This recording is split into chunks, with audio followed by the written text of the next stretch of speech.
भाई और बहनों, जय मसीह की। तो आज हम पढ़ते हैं मत्ती 25 का 1 से 13 पद। 10 कुंवारियों का दृष्टांत।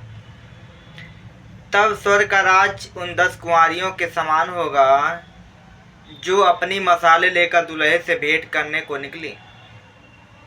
उनमें 5 समझदार और 5 मूर्ख थे।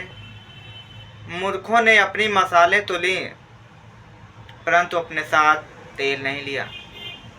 परंतु समझदारों ने अपनी मसाले के साथ अपनी कुप्पियों में तेल भी लिया।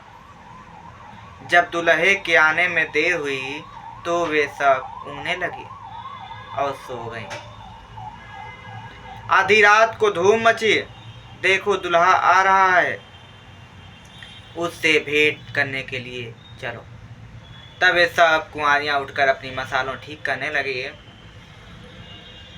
मूर्खों ने समझदारों से कहा, अपने तेल में से कुछ हमें भी दो, क्योंकि हमारी मसाले बुझ रही हैं।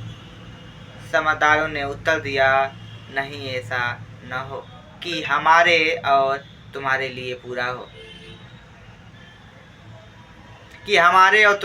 पूरा हो, परंतु बेचने वालों के पास जाकर अपने लिए मोल लो। जब वे मोल लेने जा रही थीं तो दूल्हा आ पहुंचा और जो तैयार थीं वे सब के साथ विवाह के घर में चली गईं और द्वार बंद कर दिया गया। उसके बाद वे दूसरी कुंवारियां भी आकर कहने लगें, हे प्रभु, हमारे लिए द्वार खोल दे।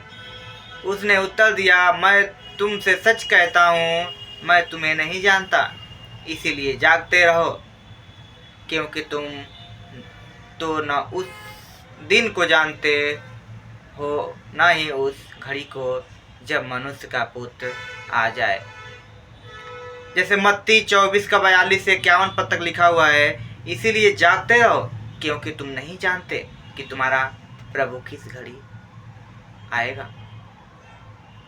पर यह जान लो कि यदि वह घर का स्वामी जानता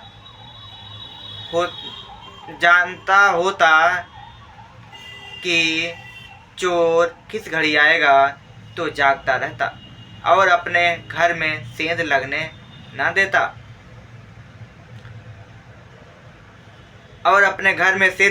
देता। इसलिए तुम भी तैयार रहो, क्योंकि मनुष्य का पुत्र उस घड़ी आएगा जिसकी तुम कल्पना भी नहीं करते। सो वह विश्वास योग्य और बुद्धिमान दास कौन है जिसे उसके स्वामी ने अपने नौकर चाकरों पर सरदार ठहराया हो कि उस पर उन्हें भोजन दे। धन्य है वह दास जिसे उसका स्वामी आकर ऐसा ही कहते पाए। मैं तुमसे सच कहता हूँ कि वह उसे अपनी सारी संपत्ति पर सरदार ठहराएगा। परंतु यदि वह दुष्ट दास सोचने लगे कि मेरा स्वामी आने में देर कर रहा है और अपने साथी दासों को पीटने और पियक्कड़ों के साथ खाने पीने लगे, तो उस दास का स्वामी ऐसे दिन जब वह उसकी बाट जोहता न हो और ऐसी घड़ी जिसे वह न जानता हो आकर उसे 2 टुकड़े करेगा और उसका भाग कपटियों के साथ ठहराएगा। वह रोना और दांत पीसना होगा।